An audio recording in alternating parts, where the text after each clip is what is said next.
everyone, welcome back to the Aurora Restoration Project channel. And here we're restoring the 1955 built Aurora, formerly known as the Wappen von Hamburg, German built cruise ship. Very cool. It's a 293 foot monster that we're actually restoring from the ground up. In this video we're going to actually be working on the stern. So the stern has been like one of the ugliest pieces of the ship for a long time. It's had tons of layers of paint on it, lots of and it's needed lots of work, a bunch of metal taken off. So in this video we're going to do most of that, and then in a future video that's coming out pretty soon on another channel called Ship Happens, our good friend Gemma Robbins is actually flying clear to California from the UK in order to help us get the rest of the stern complete. And it's going to be an amazing video, and she's actually going to be at the end of this video in an engine room tour.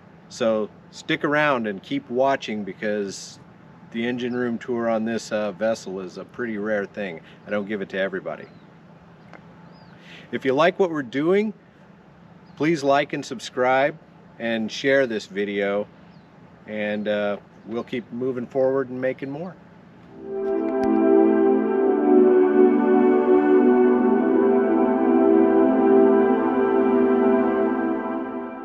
So the project is going to be to climb up on the scaffolding and spend the next few hours taking off these brackets up here, and then grinding down the nubs to where when you paint over it you can't tell that they were there.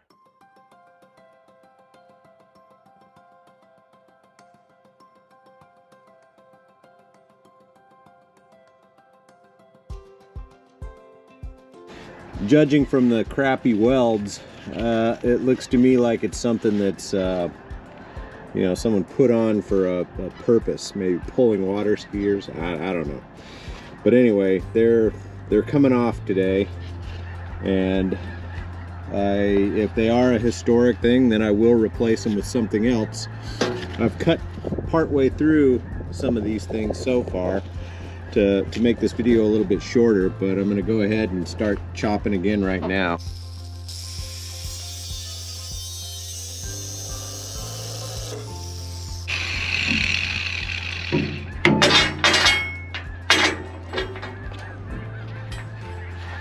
Come on. That weighs about, I'd say, a good 10 or 15 pounds, and that's how thick it is.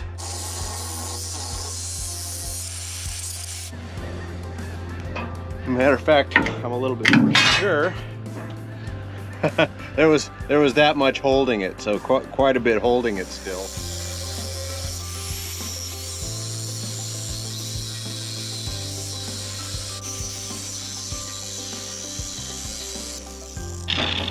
Yeah, let's see if that works.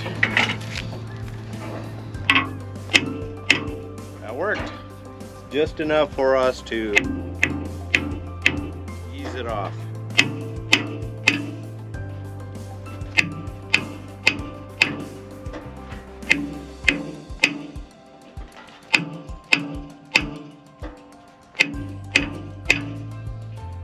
Not coming easy.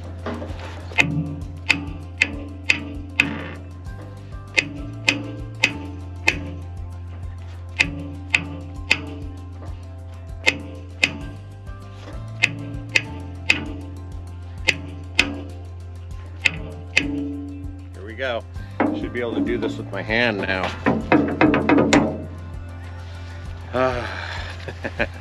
That's a lot of cutting. That's a good 1.25 inch solid steel. So now these guys, these are going to take a long time to grind off, so let me pull the camera over, I'll show you. So my idea, you can see how it kind of rusted around the edges, and it kind of over time just kind of ate some of it away. So my idea is I'm just going to cut around the edges and try to just pull this whole piece off.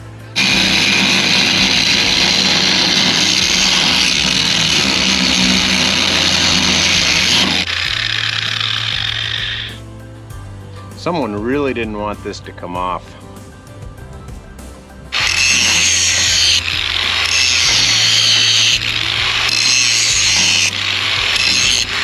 You can kind of start to see where it's breaking through. And now I'm just going to work my way around and find that line all the way around, and this thing should just fall right off. Okay, I think it's ready. I'm going to hammer that sucker off. I got it ground around the edges pretty good. I think it'll come right off now. There it comes. And there it is. Yeah, you can see kind of a crappy weld underneath that, right? Like somebody didn't put a lot of TLC into mounting this thing. So I have my little collection going here.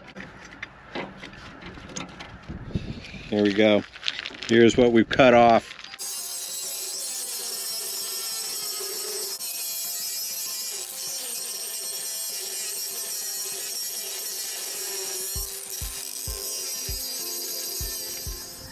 We finally got all these off. It took about a day and a half of hard labor in order to cut these off, standing on scaffolding.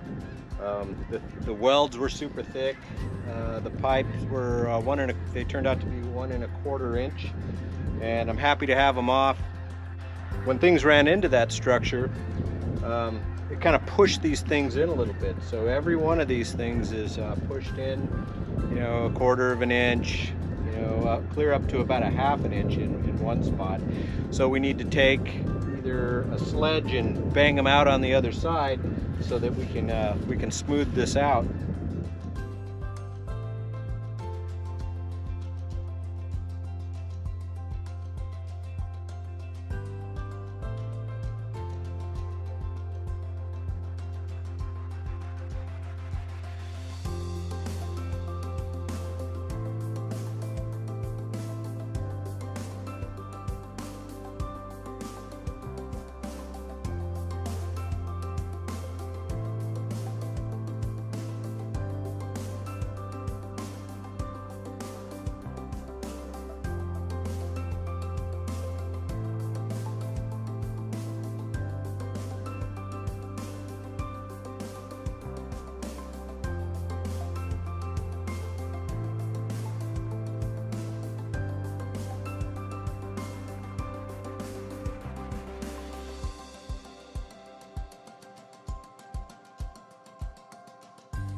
Well, this is the room that you always want to see on a ship.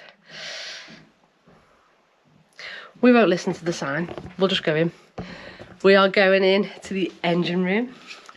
Hey. It's a bit dark, so I do apologise about the footage. I've got a big flashlight. Whoop.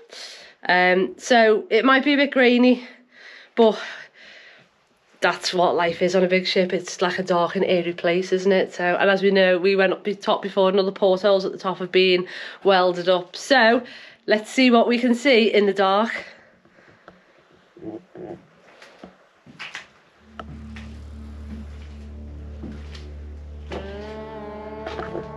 And then through to this room, there's like, it's the control room.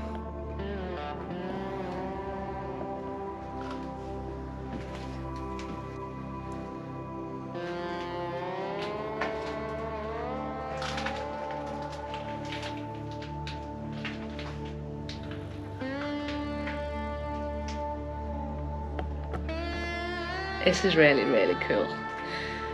Simon, sorry you can't, you're not here with me to poke around this, but you're gonna, oh, it's just fantastic.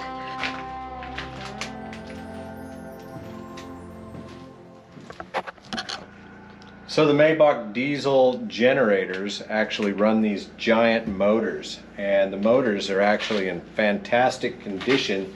At least this side is. The other side has a couple little pieces that need to be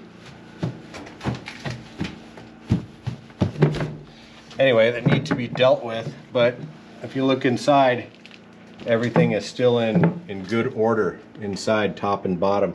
We've done a pretty complete inspection, so I would think before you fired any of these things, you definitely want to dry them out and go through them and do do any testing that you might need to do for an electric motor.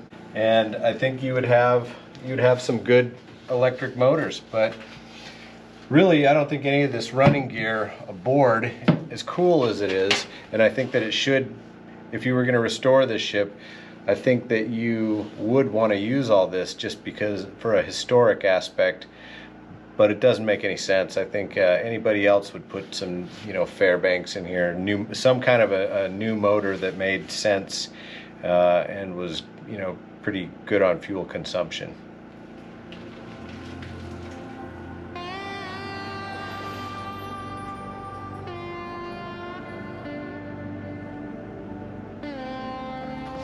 These are the Mercedes Maybach diesel generators. This is the diesel engines, and they have the turbos on board. And we actually popped the covers on these things, and they look fantastic inside. From top to bottom.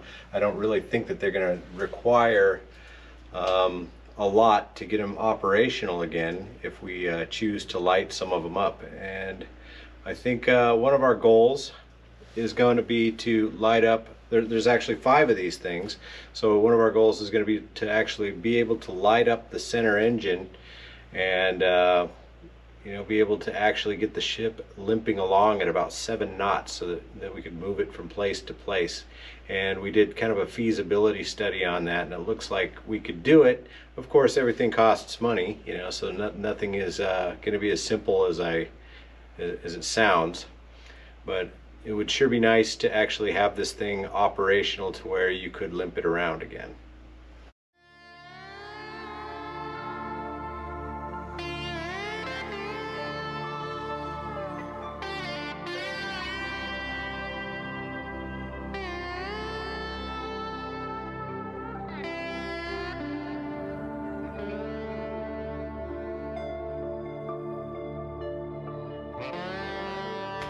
Oh my god, yes, so there's 1, 2, 3, 4, 5. That's a big job when you haven't just got 1 or 2 engines and you've actually got 5. Woo! Hold on. It's for you. Hello? No, the ship's fucked, it doesn't work, sorry, bye. Oh, that way. Not going anywhere today. It's mind-blowing, obviously the size of everything, because it's a ship. So then when you've got 5 engines and just everything is just on such a large scale, I don't really envy Chris. He's got his work cut out for sure.